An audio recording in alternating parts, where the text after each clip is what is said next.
Hi guys, good morning. This is me, Yaya Rose. For today's video ay isi-share ko sa inyo mga bay yung aking ganap every other day. Charot. So ayan, ginanahan po ako maglagay ng mga anik-anik sa aking mukha kasi hindi po ako masyadong pagod ngayong kahapon.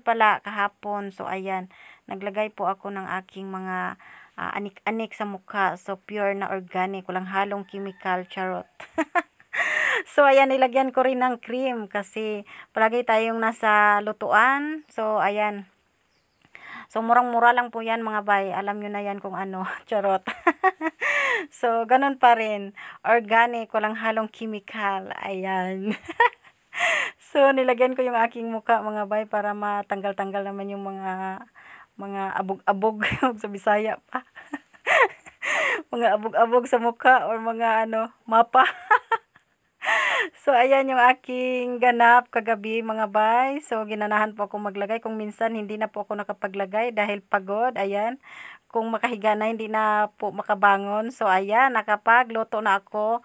Pagising ko sa umaga, ayan na po yung aking ganap. So, nag-prepare po ako ng baon ng aking mga junakis. Ayan.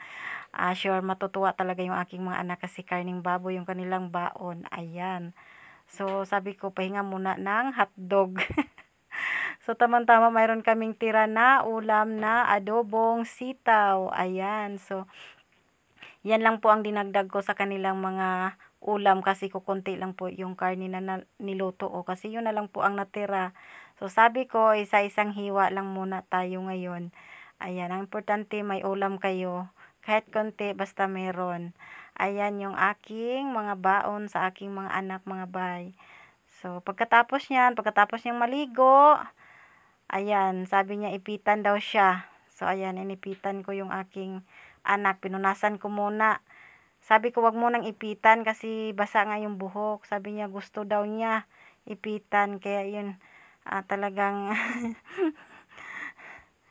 hindi pa naman ako marunong mag-ipit. Kaya yan, na mag-practice ta kung minsan kasi yung ating mga anak gusto magpa-hirdo. So, ayan. Pinilit kong yung mga simple-simple lang ang tawag nun. Ayan, so, sabi niya, bakit nawala daw yung kanyang bang. So, pagkatapos nila, nakaalis na, ayan, ako na naman kakain mga bay. Kain po tayo mga bay. Ayan yung aking ulam, yung tira din ng mga anak ko. Konting karne, ayan. Tapos, may ulam na sitaw, ayan. Kain po tayo mga bay. So, ito lang po yung aking for today's vlog, mga bay. Salamat sa inyong suporta. Thank you for watching and God bless you all. Bye-bye!